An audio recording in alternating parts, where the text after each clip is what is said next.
اعوذ باللہ من الشیطان الرجیم بسم اللہ الرحمن الرحیم لا الہ الا اللہ وحدہ لا شریک لہ لہ الملک و لہ الحمد وہو علی کل شیء قدیر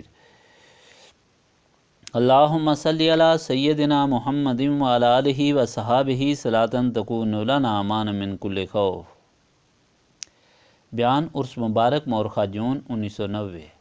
بسم اللہ الرحمن الرحیم فنعم المولا ونعم النصیر رب اشرح لی صدری ویسر لی امری واحلل عقدۃ من لسانی یفقہوا قولی۔ اللہم صلی علی سیدنا محمد وعلی آل سیدنا محمد وعلی صحابہ وعلی ازواجہ اجمعین وبارک وسلم وصلی علیہ۔ الحمدللہ، اللہ تعالیٰ کا لاکھ لاکھ شکر ہے کہ مالک نے اپنی یاد کی توفیق اور موقع عطا فرمایا۔ لاکھوں اور کروڑوں درود حضرت محمد مصطفیٰ صلی اللہ علیہ وآلہ وسلم پر، جن کے طفیل خدا نے یہ مہربانی فرمائی ہے۔ سامعین کرام، اللہ تعالیٰ نے قرآن پاک میں ارشاد فرمایا ہے، اِنَّا أَرْسَلْنَاكَ شَاهِدًا وَمُبَشِّرًا وَنَذِيرًا لِتُؤْمِنُوا بِاللَّهِ وَرَسُولِهِ وَتُعَزِّرُوهُ وَتُوَقِّرُوهُ وَتُسَبِّحُوهُ بُكْرَةً وَأَصِيلًا إِنَّ الَّذِينَ يُبَايِعُونَكَ إِنَّمَا يُبَايِعُونَ اللَّهَ يَدُ اللَّهِ فَوْقَ أَيْدِيهِمْ وَمَن نَكَثَ فَإِنَّمَا يَنكُثُ عَلَى نَفْسِهِ وَمَنْ أَوْفَىٰ بِمَا عَاهَدَ عَلَيْهِ اللَّهُ فَسَيُؤْتِيهِ أَجْرًا عَظِيمًا۔ بے شک ہم نے آپ کو شہادت دینے والا اور بشارت دینے والا، ڈر سنانے والا بنا کر بھیجا ہے، تاکہ تم لوگ اللہ اور اس کے رسول صلی اللہ علیہ وآلہ وسلم پر ایمان لے آؤ اور اس کی تعظیم و تحقیر کرو، اور صبح اور شام اللہ کی تسبیح کرو۔ جو لوگ آپ کے ہاتھ پر بیعت کرتے ہیں وہ بے شک اللہ کے ہاتھ پر بیعت کرتے ہیں، اللہ کا ہاتھ ان کے ہاتھ کے اوپر ہوتا ہے۔ پھر جو شخص عہد شکنی کرے گا تو اپنا ہی نقصان کرے گا، جو اس عہد کو پورا کرے گا اللہ تعالیٰ اسے اجر عظیم عطا کرے گا۔ اللہ تعالیٰ نے یہ ارشاد پاک اس وقت فرمایا جب نبی پاک صلی اللہ علیہ وآلہ وسلم کو مشرکین مکہ نے عمرہ کرنے سے منع فرمایا۔ حضرت عثمان رضی اللہ تعالیٰ عنہ حضور پاک صلی اللہ علیہ وآلہ وسلم کی طرف سے مشرکین کے ساتھ گفتگو کے لیے مکہ معظمہ گئے۔ واپسی میں دیر لگی تو افواہ پھیلی کہ مشرکین نے حضرت عثمان رضی اللہ تعالیٰ عنہ کو شہید کر دیا ہے۔ اس پر حضور پاک صلی اللہ علیہ وآلہ وسلم نے تمام اصحاب رضوان اللہ تعالیٰ علیہم اجمعین سے جہاد کی بیعت لی تو یہ حکم نازل ہوا۔ یہ بات واضح ہے کہ خدا کا جو بھی فرمان ہے، خواہ کسی خاص موقع کے لیے ہے، مگر وہ ہدایت تمام مخلوق کے لیے قیامت تک کے لیے ہے، اور اسے ماننا فرض ہے ہر انسان کے لیے۔ یہاں جو واضح ہدایت ہے اس کے اندر بھی بہت سی مصلحتیں پوشیدہ ہیں۔ اتنی واضح ہدایت کی جگہ صرف یہی حکم ہو سکتا تھا کہ حضرت عثمان رضی اللہ تعالیٰ عنہ زندہ ہیں۔ ہمارا تو عقیدہ ہے حضور پاک صلی اللہ علیہ وآلہ وسلم سے کوئی چیز پنہاں اور پوشیدہ نہ تھی، اور تاریخ اس امر کی گواہ ہے جس کی تفصیل کا وقت نہیں۔ تو پھر یہ ہدایت کیوں نازل ہوئی؟ یہ ہدایت اس لیے نازل ہوئی کہ اس میں مومنین کو صحیح بندہ خدا بننے کا طریقہ سکھایا گیا ہے، مومنین کے لیے ایک واضح عقیدہ بتایا گیا ہے، صراط مستقیم کی تعلیم دی گئی ہے، اور ساتھ تاکیداً یہ بھی بتایا گیا ہے کہ فوز و فلاح، سرخروئی اور کامیابی صرف انہی لوگوں کو نصیب ہو سکتی ہے جو اس پر عمل کریں گے، اور جو اس پر عمل نہ کریں گے ان کے لیے ذلت اور رسوائی ہے۔ وہ ہدایت کیا ہے؟ فرمایا گیا کہ نبی پاک صلی اللہ علیہ وآلہ وسلم کو اس دنیا میں اس لیے بھیجا گیا کہ مخلوق خدا اللہ تعالیٰ اور اس کے پیارے حبیب صلی اللہ علیہ وآلہ وسلم پر ایمان لائے، اس حبیب پاک صلی اللہ علیہ وآلہ وسلم پر جس کے لیے ساری کائنات پیدا کی گئی۔ حدیث قدسی ہے کہ لولا کا لما خلقت الافلاق، اگر آپ کو پیدا نہ کرتا تو ساری کائنات کو پیدا نہ کرتا۔ اس لیے اللہ پر ایمان لانا جتنا ضروری ہے اتنا ہی اس کے محبوب صلی اللہ علیہ وآلہ وسلم پر ایمان لانا ضروری ہے۔ اللہ پر تو سارے ایمان رکھتے ہیں، ہندو، عیسائی، یہودی وغیرہ، مگر انسان اسی وقت مسلمان ہوتا ہے جب حضور پاک صلی اللہ علیہ وآلہ وسلم پر ایمان لائے۔ پھر فرمایا گیا کہ حضور پاک صلی اللہ علیہ وآلہ وسلم کون ہے، اس کی تشریح بھی فرما دی گئی کہ حضور پاک صلی اللہ علیہ وآلہ وسلم شاہد ہیں، حضور پاک صلی اللہ علیہ وآلہ وسلم خوشخبری سنانے والے ہیں، اور ڈر سنانے والے ہیں۔ شاہد اس طرح ہیں کہ جب ہر انسان کے عمل کی تصدیق حضور پاک صلی اللہ علیہ وآلہ وسلم فرمائیں گے تب اس کی نجات ہوگی، اس کے اعمال مقبول ہوں گے۔ پھر جو بھی کسی کو خوشی یا خوف ملے گا وہ حضور پاک صلی اللہ علیہ وآلہ وسلم کی وجہ سے ہوگا۔ دنیا میں دو ہی چیزیں ہیں، خوف اور خوشی، یہ دونوں حضور پاک صلی اللہ علیہ وآلہ وسلم کے قدموں کے سبب ہی حاصل ہوتی ہیں۔ جو حضور پاک صلی اللہ علیہ وآلہ وسلم کا ہو گیا اس کو دونوں جہانوں کی خوشیاں حاصل ہو گئیں، اور جس نے حضور پاک صلی اللہ علیہ وآلہ وسلم سے منہ موڑ دیا، ذرا بھی تخفیف کا خیال آیا، وہ جہنمی ہو گیا۔ اس حکم میں خدا نے مزید تفصیل بتائی۔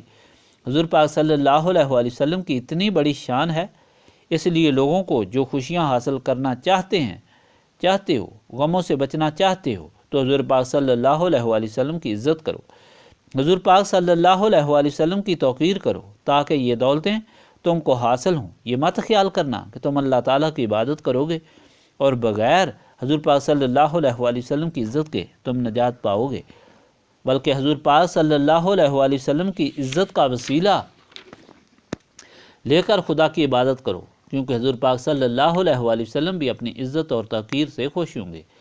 اللہ کی عبادت اور بندگی میں ہمہ زندگی گزارو۔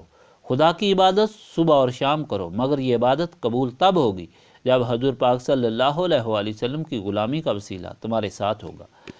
اللہ تعالیٰ پھر انسان کو واضح طور پر فرما رہا ہے کہ حضور پاک صلی اللہ علیہ وآلہ وسلم کی عزت شرک نہیں، بلکہ یہ عین عبادت ہے، اس لیے کہ خدا اور اس کی خوشنودی کے لیے یہ عزت کی جاتی ہے۔ جو اللہ کی رضا کے لیے کام ہو وہ عبادت ہے، اور اس کی سب سے بڑی مثال یہ کہ جب تم خدا کی رضا کے لیے حضور پاک صلی اللہ علیہ وآلہ وسلم کے دست مبارک پر بیعت کرتے ہو تو وہ ہاتھ حضور پاک صلی اللہ علیہ وآلہ وسلم کا نہیں ہوتا، بلکہ اللہ تعالیٰ کا ہوتا ہے، کیونکہ اللہ تعالیٰ کی رضا کے لیے ہوتا ہے، اور اللہ تعالیٰ کی رضا حاصل کرنے کا عہد روز الست میں تم کر چکے ہو، اس کی پاسبانی کرو، تمہارا اپنا فائدہ ہے۔ اگر اس وعدے سے پھر جاؤ گے، شیطان اور نفس کو خوش کرو گے، تو تمہارا اپنا نقصان ہے، ذلیل اور رسوا ہو جاؤ گے، اور اگر حکم کے مطابق زندگی گزارو گے تو اللہ تعالیٰ اتنا اجر عطا فرمائے گا جس کا اندازہ بھی نہیں کر سکتے۔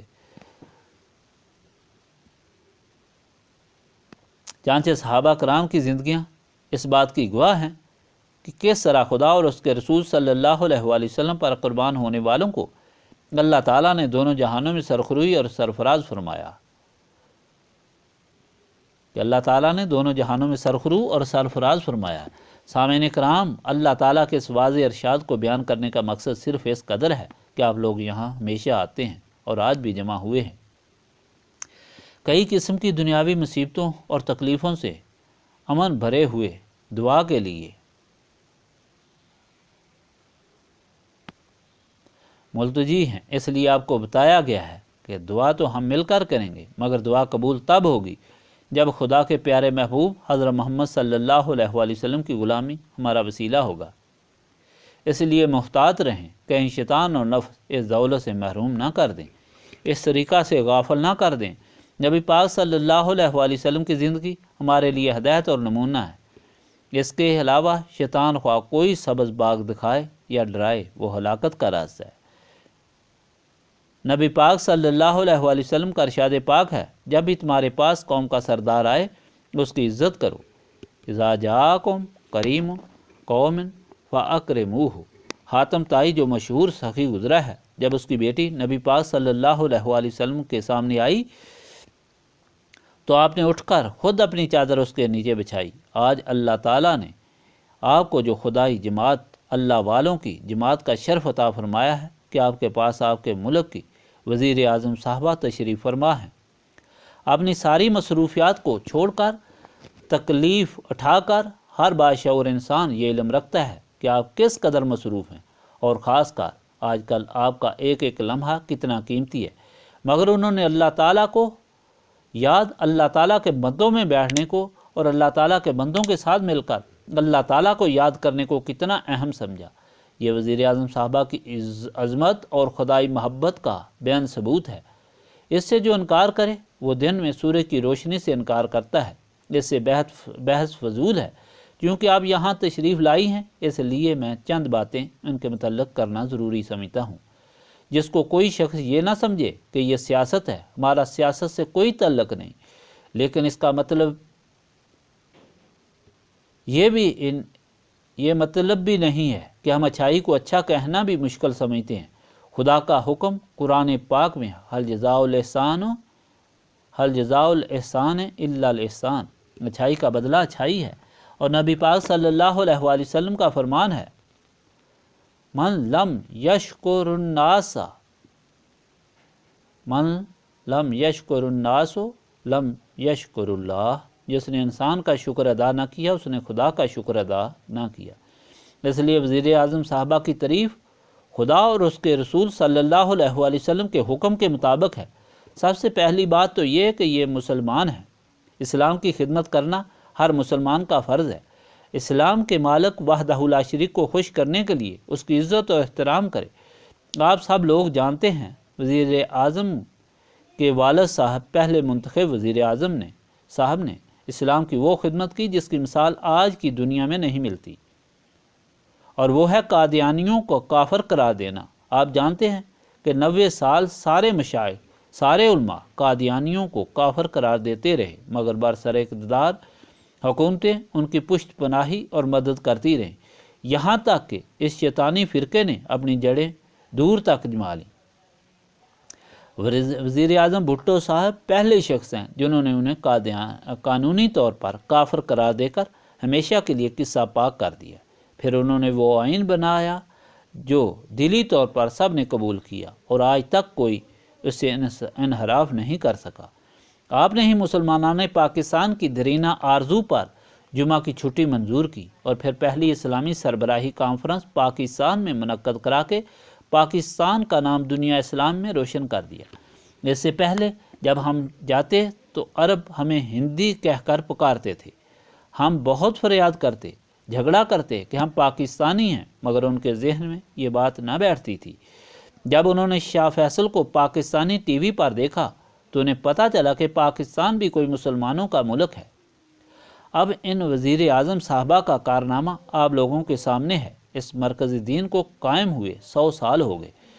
آپ کو علم ہے کہ تقریباً ہر حکومت کے صاحب اقتدار و احباب یہاں آتے رہے، کسی کو یہ سعادت نصیب نہ ہوئی کہ خدا کے ان بندوں کے لیے کوئی راستہ بنا دیا جائے جو سارا سال سنگلاخ چٹانوں پرخار وادیوں کو صرف اور صرف اللہ کی رضا کے لیے عبور کرتے ہیں۔ جب سردار آصف علی زرداری صاحب نے خدا کے ان مسکینوں کی حالت زار دیکھی تو اس کی خدمت، خدائی محبت، ترسی اور جوش مارا وزیر اعظم کے سامنے حقیقت بیان کی، جیسے وزیر اعظم صاحبہ بہت متفکر ہوئیں۔ حکم دیا کہ فوراً موڑا شریف کی سڑک بنائی جائے، اعلیٰ قسم کی سڑک بنائی جائے تاکہ خدا کے بندوں کو خدا کا نام لینے کے لیے جمع ہوتے وقت کوئی تکلیف نہ ہو۔ چانچہ آپ نے 2,52 روپے دینے کی منظوری دی۔ جتنی رقم FWO والوں نے بتائی ساری کی ساری منظور کر لی اور فوراً ادا کر دی۔ ہمارا تو یہ ایمان ہے کہ نیکی کا کام وہی کر سکتا ہے جو خدا کا مقبول ہو، جس کو خدا توفیق دے۔ نہر زبیدہ 1200 سال تک خدا کے راستے کے مسافروں کی پیاس بجھا رہی ہے۔ وہ خدا کی اس نیک بندی زبیدہ خاتون کا کارنامہ ہے جس کو خدا نے اس نیکی کی توفیق بخشی۔ کوئی مانے نہ مانے، دینے والا دیکھ رہا ہے، قیامت تک اس خاتون نیک بخت کو اس کا اجر ملتا رہے گا۔ اسی طرح وزیر اعظم پاکستان نے زبیدہ خاتون کی تاریخ کو 1200 سال بعد دہرا دیا۔ خدائی مسافروں کے لیے وہ سہولت قائم کر دی جس کا ثواب انشاءاللہ العزیز قیامت تک مالک الملک آپ کو عطا فرماتا رہے گا۔ کوئی مانے یا نہ مانے، جب بھی کوئی اللہ کا نام لیوا مصیبت زدہ اس راستے پر آسانی سے گزرے گا، اس کے دل سے آپ کے لیے، آپ کے خاندان کے لیے دعا نکلتی رہے گی اور مالک الملک آپ کی شان کو بڑھاتا رہے گا۔ وزیر اعظم صاحبہ، آپ کی اس اسلام دوستی سے ہماری بہت امیدیں آپ سے وابستہ ہو گئی ہیں۔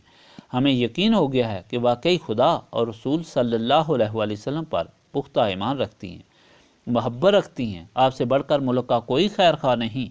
اس لیے ہماری یہ آرزو ہے کہ اللہ تعالیٰ نے آپ کو جو یہ موقع عطا فرمایا حکمرانی کا، آپ ملک اور اسلام کی خدمت کر کے جائیں۔ جو قیامت تک تاریخ کو روشن رکھے۔ پاکستان کو خالص اللہ تعالیٰ کے نام پر حاصل کیا گیا تھا، آپ اسے واقعی اسلام کا گہورہ بنا دیں اور اس ملک میں اللہ کے دین کا بول بالا کر دیں۔ ہم آپ کو یقین دلاتے ہیں اس کوشش میں ہم آپ کے ساتھ ہیں، مخالفت کی پرواہ نہ کریں۔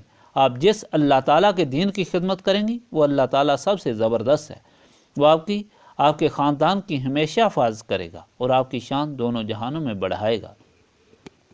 آخر میں اپنے اس طویل بیان مگر ضروری باتوں کو اس بات پر ختم کرتا ہوں کہ آپ نے ہماری جماعت کی جو خدمت کی ہے، ہم بے وفا نہیں، ہم اس خدا کے غلام ہیں جو وفا کا حکم دیتا ہے۔ انشاءاللہ العزیز اس جماعت کا بچہ بچہ، اس علاقے کا بچہ بچہ آپ کے اس احسان کو تا زندگی یاد رکھے گا اور آپ کے لیے، آپ کے خاندان کے لیے، سردار آصف علی زرداری صاحب کے لیے دل سے دعا کرتا رہے گا۔ اللہ تعالیٰ آپ کو، آپ کے شوہر نامدار سردار آصف علی زرداری اور آپ کے معصوم بچوں کو ہمیشہ اپنے حفظ و امان میں رکھے، آپ کی عزت کی، آپ کی شان کی حفاظت فرمائے، دن دگنی رات چگنی عزت عطا فرمائے۔ یہ چادر خدا کے فقیر کی طرف سے آپ کو تحفہ ہے، اس خدا کی خدائی جماعت سے تعلق اور محبت رکھنے کا خدا اس چادر کی لاج رکھے گا۔ مالک الملک اس چادر کو آپ کے لیے تاج شاہانہ بنا دے گا اور اس کی حفاظت فرمائے گا، آمین۔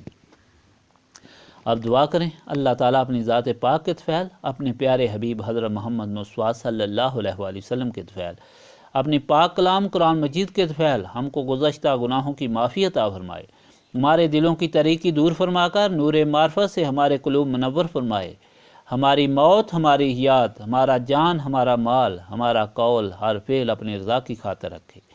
اللہ تعالیٰ ہم کو اپنی جناب سے اپنی غلامی، حبیب پاک صلی اللہ علیہ وآلہ وسلم کی غلامی اور عشق عطا فرمائے، بے اولادوں کو اولاد عطا فرمائے۔ اللہ تعالیٰ حاضرین مجلس کی تمام آرزویں پوری فرمائے، بیماروں کو شفا عطا فرمائے، بے اولادوں کو اولاد عطا فرمائے، محتاجوں کو غنی کرے، قرض داروں کے قرض دور فرمائے۔ اللہ تعالیٰ حاضرین مجلس کی تمام مصیبتیں دور فرمائے۔